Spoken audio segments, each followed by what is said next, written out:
Welcome to this week's End of Days Update, coming to you from Tulsa, Oklahoma. Gosh, we were sad we didn't get to go to Canton, Ohio there to Faith Family. My body got attacked. I couldn't preach. Dear Lord, it was so weird. I hate missing the meetings, hardly ever miss services. I know they had a great time though. Wish we could have been with them. And just before that, we were in Longmont, Colorado. I had such a great time at that church. What a history of the move of God there. And if you're anywhere near Newtown, Connecticut this weekend, we'll be there Sunday through Wednesday at Grace Family Church. We'll have an awesome time. We'll be with Jim Hockaday, Kevin and Annie Durant, and Aaron Hockaday. We'll have a wonderful time.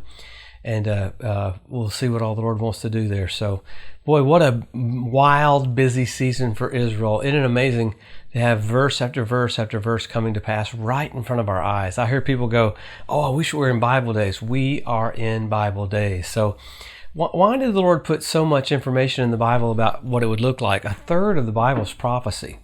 Paul talked about the baptism 12 times, coming of the Lord 52 times. For every one verse there is about the first coming, 8 times more about the second coming. So all this information is in here so that we make changes. Now, what are the changes? We accelerate. I hear people say, well, it's an escape theology. No, it's when you see the finish line, you run faster. And boy, the earth is all set up for, it's like a movie happening right in front of our eyes where the crescendo will be the King of Kings coming in and stopping war. But nation after nation is literally flawlessly getting into position. I saw the Sudan this last week turn against Israel, and that was one of the last nations that will be in the Ezekiel 38 war. I always wondered how they were friends with Israel, and now they're not. I've been waiting for that, and that happened last week. So let's pick up with what's happened all around Israel. Probably the number one thing which has been not turmoil, but it really started exposing where some of the nations are around the earth. So obviously Israel getting ready to go into Rafah, a huge deal. Now Israel has gone into Rafah in the last couple of days and took out 100 targets just in their first few minutes that they went in. Why? That's where Hezbollah is keeping a lot of their leadership and Hamas's leadership. The weird thing about Hezbollah and Hamas is the main ones there. They're working together now. Even from the north, Hamas is firing rockets along with Hezbollah. I say that because while they were in negotiations for a ceasefire, it looks like the United States held some things back from Israel, and Israel didn't agree to the ceasefire because it wasn't going to let the hostages go, okay? And while they were doing that, Hamas fired 60 rockets at Israel while they were in that negotiation. So I've watched nation after nation come against Israel and go, oh, this is all genocide. And I saw a guy on MSNBC, which I never watch MSNBC. He took up for Israel, talking about Japan having to get nuclear weapon nuked twice, basically.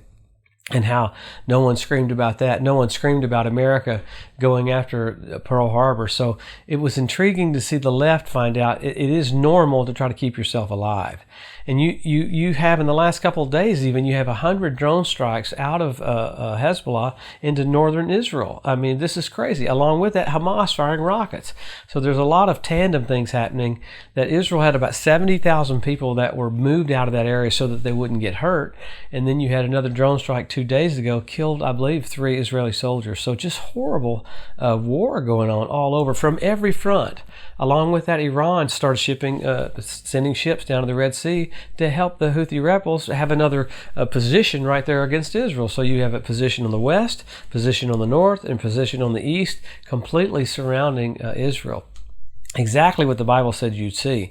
It intrigues me, though, that you have it bleeding over into campuses in America, and with American students literally having to get put in jail. And what they're chanting is death to Israel, death to the Jews, and death to America. I mean, it was a few colleges. Now it's all over. Colleges having to not even have their commencement exercises because of people, literally firing away at Israel while they're trying to stay alive.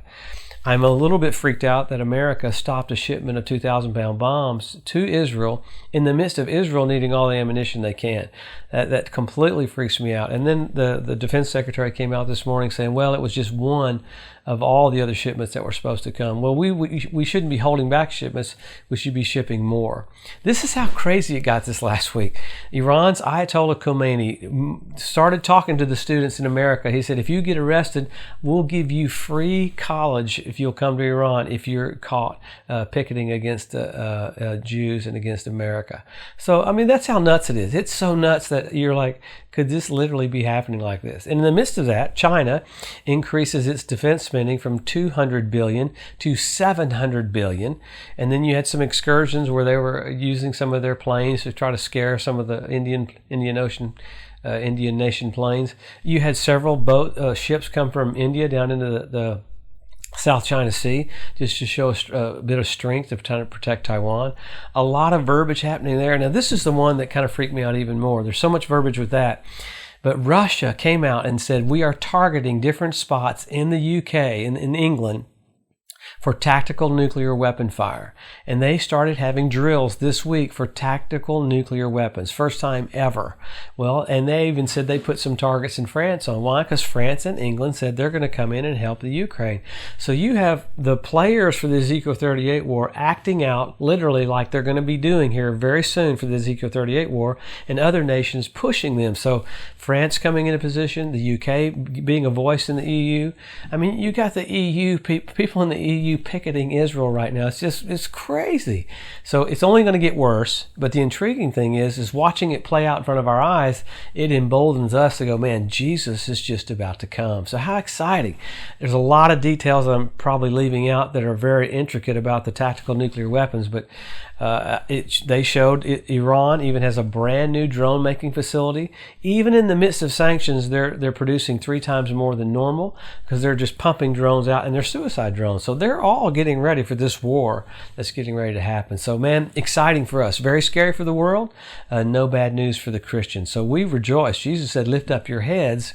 Your redemption draws nigh. So what do? We always go back to everything that's happening around Israel, show us how close we are, but then we go through the signs. We run through them quickly, but they're amazing. Israel regathered in our lifetime. Jerusalem won back in 1967. You got the Hebrew language restored. You got the Ethiopian Jews brought back. You got the fertility of the land of Israel. You got the revival of the Roman Empire. You have the Capitol building in Strasbourg, France for the EU. Looks just like the Tower of Babel. It's fragmented in the top of it. And the quotes they say are from Nebuchadnezzar. Absolutely insane. So you have that in position. You have foxes showing up on the Temple Mount.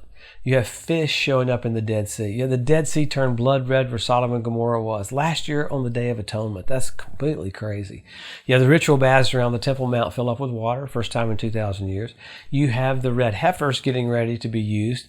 Literally, I saw an article this morning saying they're about to be used because the ears didn't get clipped and they're flawless. So because of COVID, they didn't get clipped. So that's a big deal. They have to be used between year 2 and 3, and that's right now. So they're going to be used here in the next few weeks for Pentecost. So it happened in Passover, but they'll do some more for Pentecost. So it's intriguing to watch it unfold right in front of our eyes.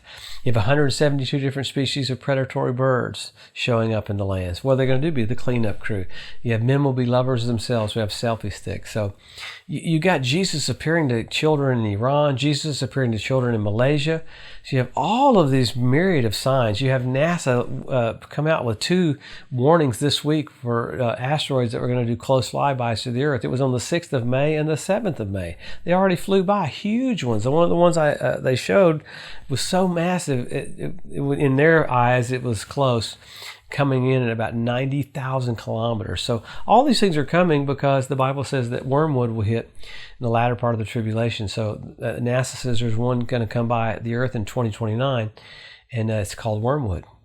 So all these things happening, one thing after another, sign after sign after sign after sign. And then the Bible goes into saying that the planets would be for signals for us. Psalm said that the heavens would declare the glory of God. So what do we have at the birth of Jesus? You have the Bethlehem star.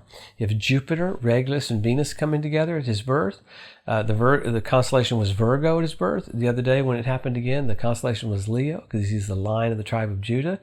But then you had blood red moons a few years ago, which is pretty remarkable on Passover and Tabernacles.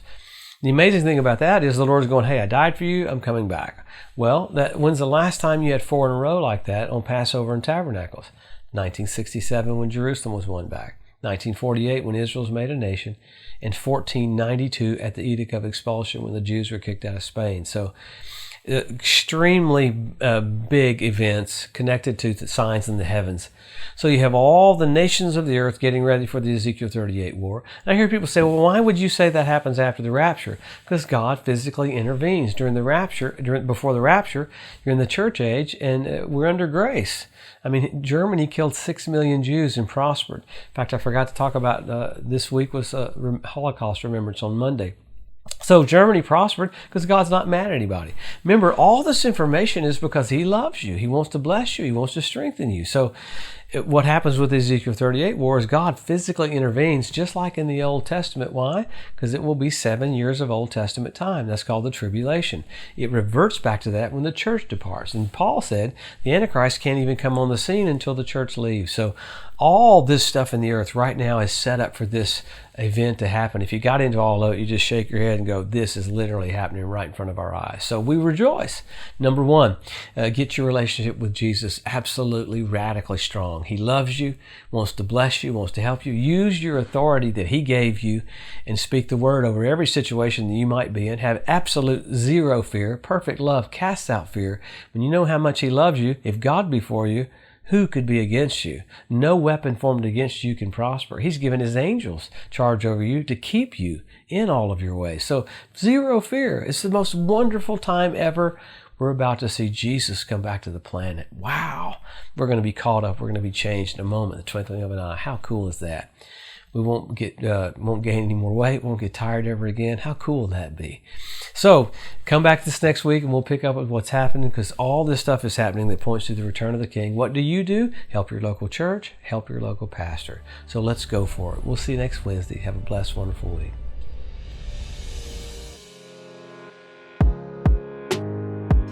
Thanks for joining us today at the End of Days Update. If you'd like to be notified every time there's a new post, just go to the EDU at josephmorris.com and subscribe to receive email alerts. If these posts and updates have been a blessing to you, please consider making a one-time donation to help get the message out, or even becoming a monthly partner with Joseph Morris Ministries. Thanks again for tuning in to the EDU, and we'll see you next week.